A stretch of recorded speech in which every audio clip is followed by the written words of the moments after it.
Okay. Ooh, ooh. All right, so now we're on Matthew chapter 16. And basically the last chapter, we ended off with Jesus feeding the whole crowd with just a couple fish and a couple pieces of bread. And then the story continues where it says the demand for a sign, okay?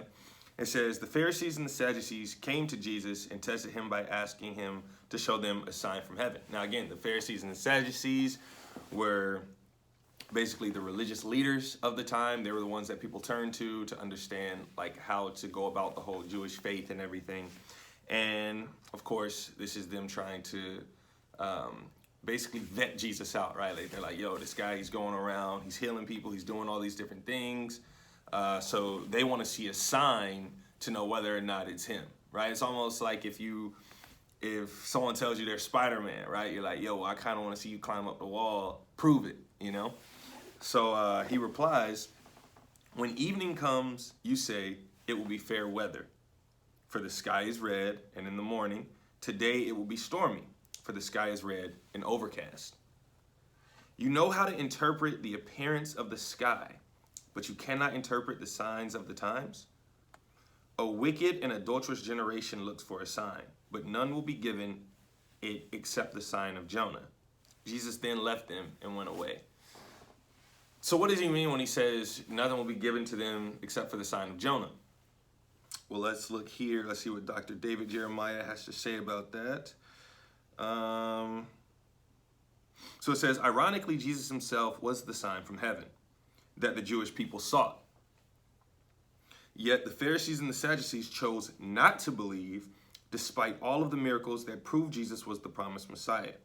God reveals truth to those who honestly seek him, but has no one use for spiritual frauds.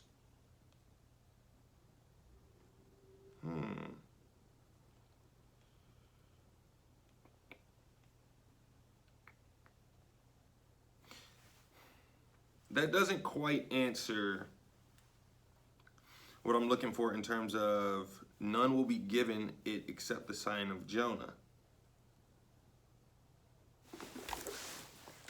We got to look it up now.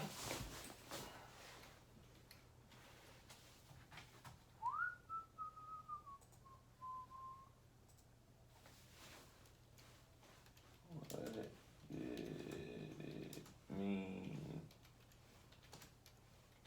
when Jesus,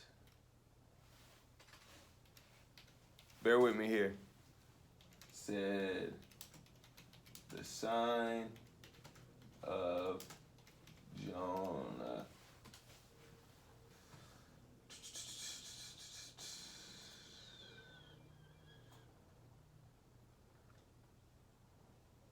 Okay.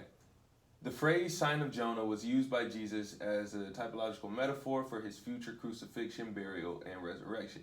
Jesus answered with this expression when asked by the Pharisees, miraculous proof he indeed was the Messiah. The Pharisees remained unconvinced of Jesus' claims about himself despite his having answered generation here and out of the earth. Oh.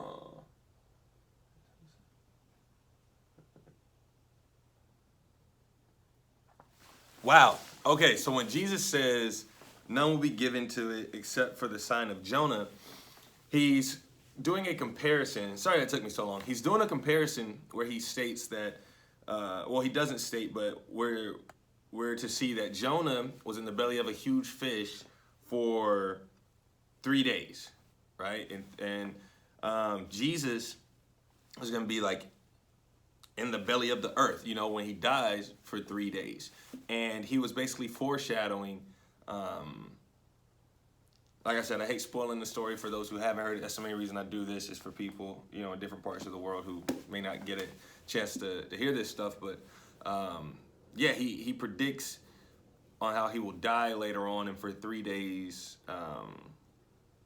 be like dead in the earth, and then come back out like Jonah came out of the big fish. That's crazy.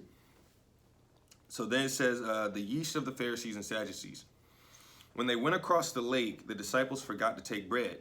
Be careful, Jesus said to them. Be on your guard against the yeast of the Pharisees and the Sadducees. They discussed this among themselves and said, is it because we didn't bring any bread? So now Jesus has to check them again. Aware of their discussion, Jesus asked, you of little faith, why are you talking amongst yourselves about having no bread? Do you still not understand? Don't you remember the 5 loaves of the 5,000 and how many basketfuls you gathered? Or the 7 loaves for the 4,000 and how many basketfuls you gathered? How is it you don't understand that I was not talking to you about bread, but be on your guard against the yeast of the Pharisees and the Sadducees? Now, I believe that when he says this, in our last chapter we went over, he asks, there's a multitude of people who are following him and thousands of people. And he says, I don't want them to walk back without having any food, for they might grow faint. So he asked the disciples, how much bread do we have? And they're like, bro, we got basically they're like, we got crumbs. We don't have enough to feed all these people. But Jesus was able to take the little bit that they had and turn it into an amount that not only fed everyone, but there were basketfuls left over. So what he's saying is beware of the yeast of the Pharisees and the Sadducees, what they give you. Because what Jesus gives you, it overflows, right? You can have a little bit, but when it comes to him, his yeast is a type that multiplies to the point where you have baskets overflowing. But when it comes to the Pharisees and the Sadducees, you could catch yourself only having crumbs and then being out there stuck. So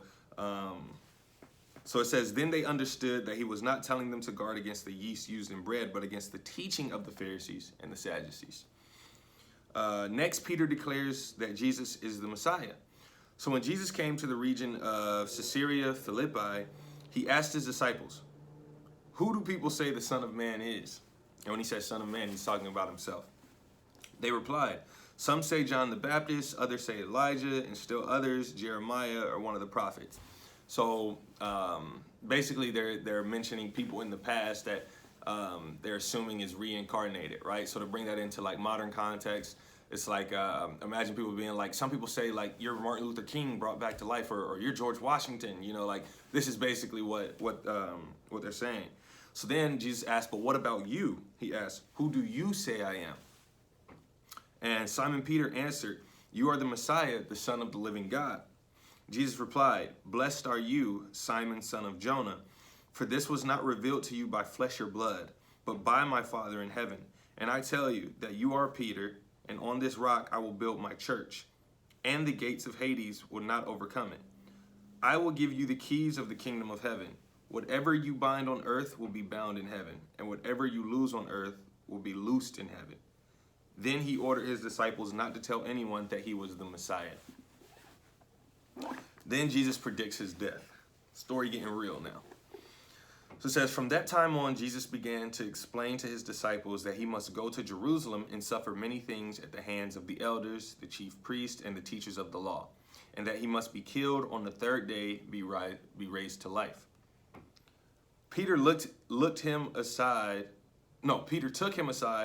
and began to rebuke him. Never, Lord, he said, this shall never happen to you. Jesus returned and said to Peter, get behind me, Satan. You are a stumbling block to me. You do not have in mind the concerns of God, but merely human concerns. Now that might throw some people off, so let's see what he means when he says, get behind me, Satan. So Dr. David Jeremiah says, even Christians who have recognized Jesus for who he is are sometimes quick to deny his words, either by their words or actions. Peter's statement was arrogant, even if prompted by love for his master. When believers focus on their own agendas or desires rather than the concerns of God, they can expect the Lord to discipline or rebuke them. So Jesus knew this is what has to happen, and he had to check and rebuke Peter for wanting a different plan to happen when Jesus knew this is what has to happen for the kingdom of God. Then Jesus said to his disciples, whoever wants to be my disciple must deny themselves and take up their cross and follow me. For whoever wants to save their life will lose it, but whoever loses their life for me will find it. What good will it be for someone to gain the whole world yet forfeit their soul? Or what can anyone give in exchange for their soul? For the Son of Man is going to come in his Father's glory with his angels, and then he will reward each person according to what they have done. Truly I tell you, some who are standing here will taste death before they see the Son of Man coming in his kingdom. And that's the end of the chapter, but what does that mean? Some who are standing here.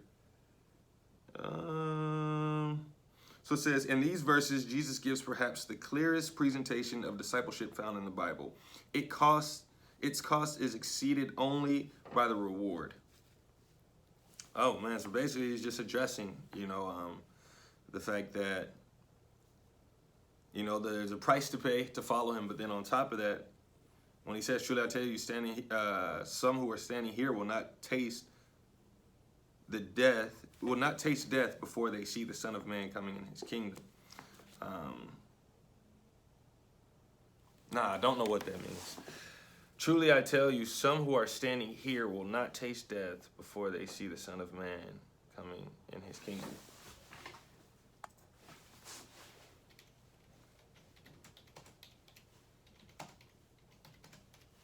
Some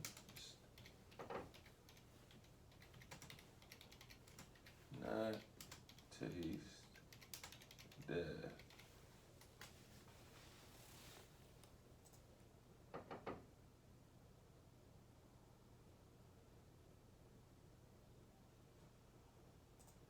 Let's see what he meant.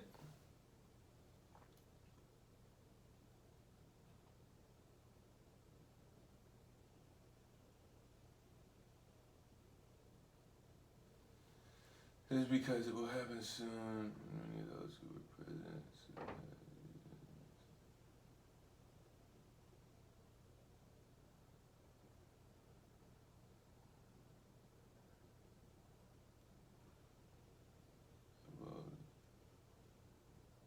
Even in his absence, some people have been that people will not die until this.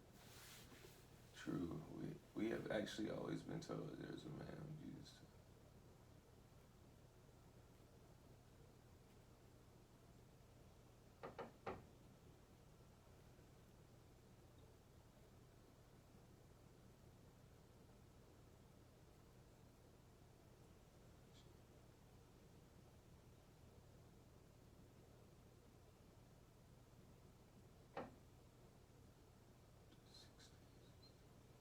Jonah to the mountain where he was transfigured before them.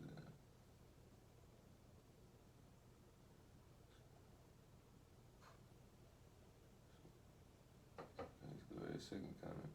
Okay, so it's saying one person claims that the next chapter is what gives context to this, because in the next chapter, when Jesus comes back to life, in the next chapter, Jesus does this thing called transfiguration, where he ends up transforming into a heavenly glory in front of Peter and James and John. And by doing so, this was believed to give them a lot of faith and a lot of strength for what they had to do after Jesus left, because they got a glimpse of the kingdom of heaven. And some are claiming that's the meaning of it, but I'll have to look into that a lot deeper and I encourage you as well, to look into these things as deep as possible, because like I said, for me, I'm not about people taking a leap of faith. I'm about people taking a leap of doubt. I want you to always doubt until you are convinced otherwise. That's how you should truly believe, right? A person can tell you, that they feel this way or that way, but always take a leap of doubt and then see for yourself, what it is. So, that's the end of chapter 16. Whew! I had to do that real quick because I got work to take care of. I had to wake up, knock it out, but we knocking it out, baby. Yeah.